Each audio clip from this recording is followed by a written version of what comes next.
তোমরা যারা ক্লাস 11 অর্থাৎ একাদশ শ্রেণীর সেকেন্ড সেমিস্টারের ছাত্রছাত্রী আছো এবং তোমাদের যাদের শিক্ষাবিজ্ঞান বা এডুকেশন সাবজেক্টটি রয়েছে, আজকের ক্লাসটা শুধুমাত্র তোমাদের জন্যই।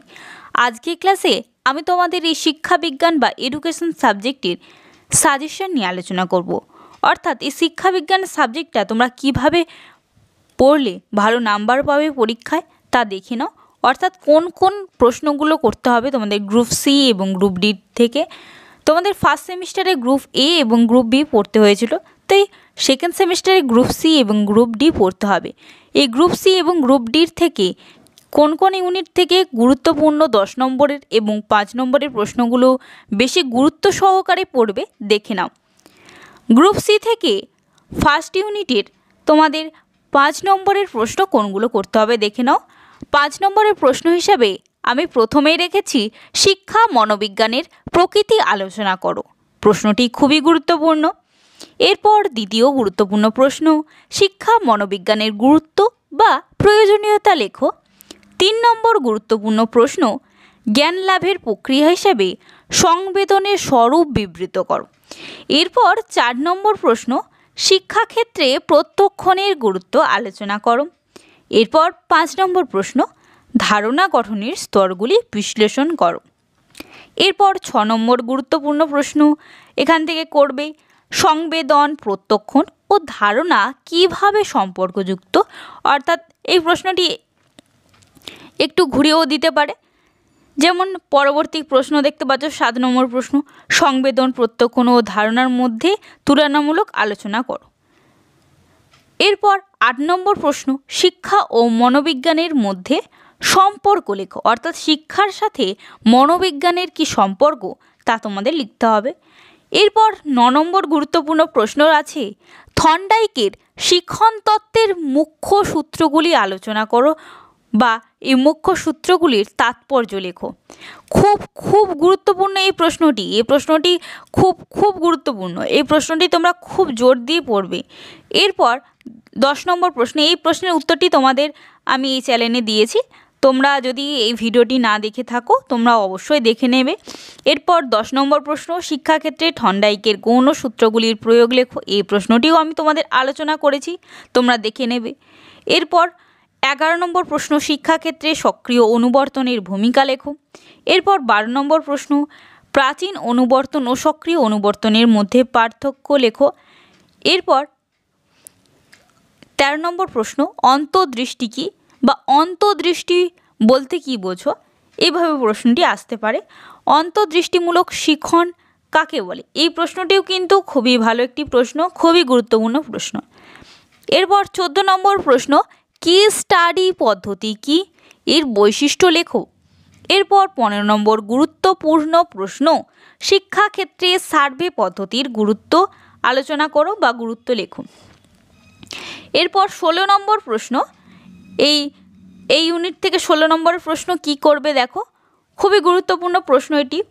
পর্যবেক্ষণ, পরীক্ষণ, কেস স্টাডি, সার্ভে পদ্ধতি সহগতির মধ্যে তুলনামূলক আলোচনা করো। এটিও খুব ভালো প্রশ্ন। এরপর 17 নম্বর প্রশ্ন, পরীক্ষণের স্তরগুলি সংক্ষেপে আলোচনা করো। এরপর 18 নম্বর প্রশ্ন, পর্যবেক্ষণ পদ্ধতি কী, এর বৈশিষ্ট্য লেখো। এই প্রশ্নগুলি কিন্তু তোমরা খুব ভালোভাবে করো, খুবই গুরুত্বপূর্ণ প্রশ্ন। এরপর তোমরা দ্বিতীয় ইউনিট থেকে 10 নম্বরের কোন প্রশ্নগুলো করবে দেখে নাও। প্রথম প্রশ্ন আমি রেখেছি, বৃদ্ধি কাকে বলে, বৃদ্ধির বৈশিষ্ট্যগুলি লেখো বা বৃদ্ধির বৈশিষ্ট্য আলোচনা করো।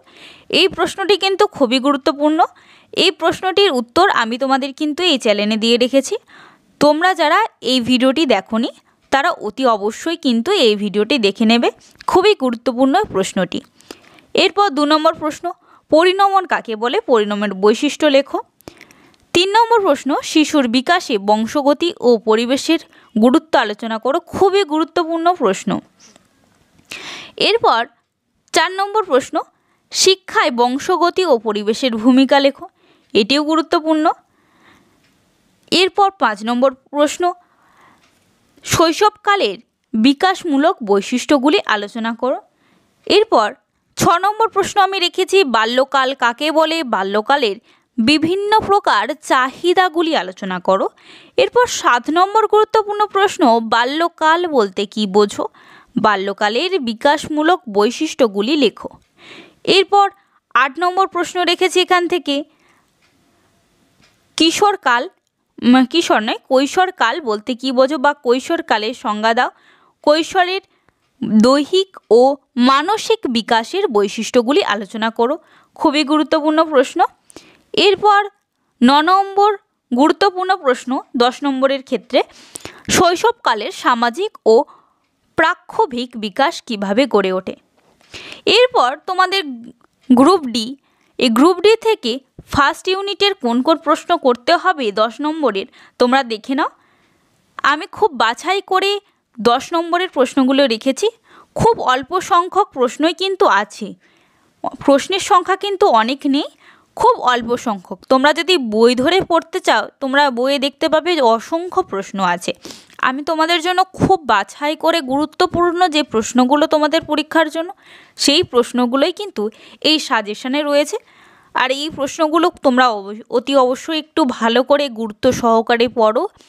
অবশ্যই এখান থেকেই সমস্ত প্রশ্নটাই তোমরা কমন পাবে, এর বাইরে প্রশ্ন আসবে না পরীক্ষায়। প্রত্যেকটা প্রশ্ন কিন্তু খুবই গুরুত্ব সহকারে তোমরা পড়ো, অবশ্যই দেখতে পাবে ভালো নম্বর আসছে। তার জন্য কিন্তু ভালোভাবে অবশ্যই তোমাদেরকে পড়তে হবে, খুবই ভালোভাবে পড়ো এই প্রশ্নগুলি। 10 নম্বরের এখান থেকে কি কি প্রশ্ন করতে হবে দেখে নাও। 10 নম্বরের প্রশ্ন প্রথমেই আমি রেখেছি ব্রাহ্মণ্য শিক্ষা ব্যবস্থার বৈশিষ্ট্যগুলি আলোচনা করো। দ্বিতীয় প্রশ্ন আমি রেখেছি বৌদ্ধ শিক্ষা ব্যবস্থার বৈশিষ্ট্যগুলি আলোচনা করো। এরপর 3 নম্বর প্রশ্ন আমি রেখেছি 10 নম্বরের, ব্রাহ্মণ্য ও বৌদ্ধ শিক্ষা ব্যবস্থার মধ্যে সাদৃশ্য বৈসাদৃশ্য লেখো। খুবই গুরুত্বপূর্ণ প্রশ্ন। তোমাদের শুধু সাদৃশ্য মানে পড়তে পারে, এটি 5 নম্বরে হয়তো দিয়ে দিল, আবার বৈসাদৃশ্যও দিতে পারে, আর সাদৃশ্য বৈসাদৃশ্য এভাবেও 10 নম্বরের প্রশ্ন হিসেবেও আসতে পারে। এরপর 4 নম্বর প্রশ্ন, প্রাচীন ভারতীয় শিক্ষা ব্যবস্থায় তক্ষশিলার গুরুত্ব লেখো। এই প্রশ্নটি কিন্তু তোমাদের পরীক্ষার জন্য খুব খুব খুব গুরুত্বপূর্ণ প্রশ্ন, একদম মোস্ট ইম্পর্টেন্ট প্রশ্ন যাকে বলে। এই প্রশ্নটি আমি কিন্তু তোমাদের আলোচনা করে দিয়েছি এই চ্যানেলে। অবশ্যই এই ভিডিওটি রয়েছে, তোমরা যারা এই ভিডিওটি দেখোনি অতি অবশ্যই এই ভিডিওটি দেখে নেবে, কারণ খুবই প্রশ্নটি গুরুত্বপূর্ণ। এরপর 5 নম্বর প্রশ্ন রয়েছে, প্রাচীন ভারতের শিক্ষা প্রতিষ্ঠান হিসেবে নালন্দা বিশ্ববিদ্যালয়ের গুরুত্ব লেখো। এই প্রশ্নটিও তোমাদের মোস্ট ইম্পর্টেন্ট প্রশ্ন।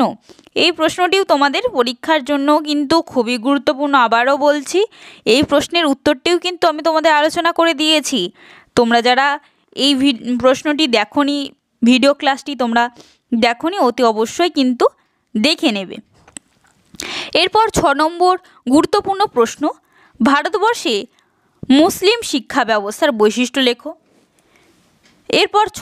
এরপর এটা 7 নম্বর হবে, একটু নাম্বারিংগুলো ঠিক করে নেবে, কোনোভাবে টাইপিং মিস্টেক রয়েছে।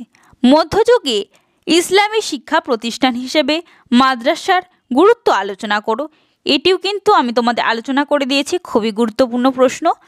এরপর মেগলের মন্তব্য বলতে কি বোঝো?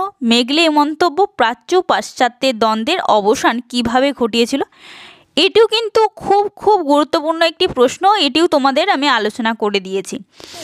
এরপর 8 নম্বর প্রশ্ন, হান্টার কমিশনের সুপারিশ অনুযায়ী মাধ্যমিক শিক্ষা সংক্রান্ত নীতিগুলি আলোচনা করো।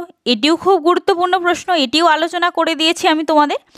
এরপর স্যাডলার কমিশন বা কলকাতা বিশ্ববিদ্যালয়ের কমিশনের সুপারিশগুলি আলোচনা করো। এই প্রশ্নটিও আমি কিন্তু তোমাদের আলোচনা করে দিয়েছি, খুবই গুরুত্বপূর্ণ এই প্রশ্নটিও। এরপর তোমরা গ্রুপ ডির 2nd ইউনিট থেকে তোমরা কোন কোন 5 নম্বরের প্রশ্নগুলি করবে দেখে নাও।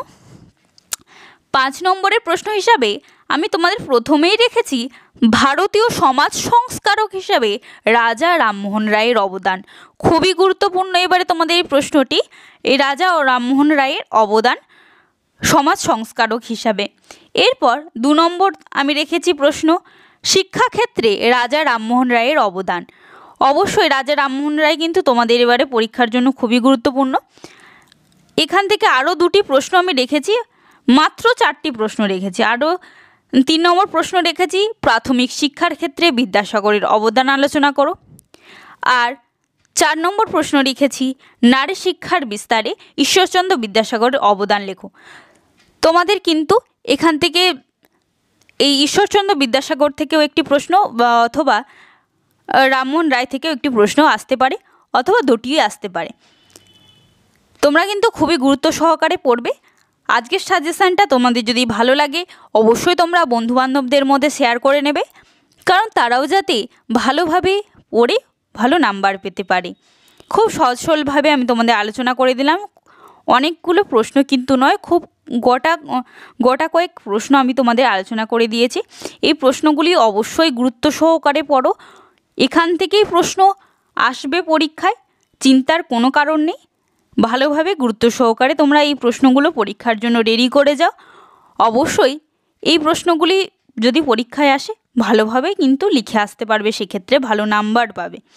আমি সবসময়ই চাই তোমরা যাতে ভালো নাম্বার পাও, ভালো রেজাল্ট করো, আমি সবসময়ই চাই। আজকের ক্লাসটা এই পর্যন্তই। তোমাদের যদি এখান থেকে কিছু প্রশ্ন আমাদের লিখে দিতে হয়, আলোচনা করে দিতে হয়, তোমরা অবশ্যই কমেন্টে জানাবে। আমি তোমাদের সেই সকল প্রশ্নের উত্তর দেওয়ার চেষ্টা করব। আজকের ক্লাসটা এই পর্যন্তই।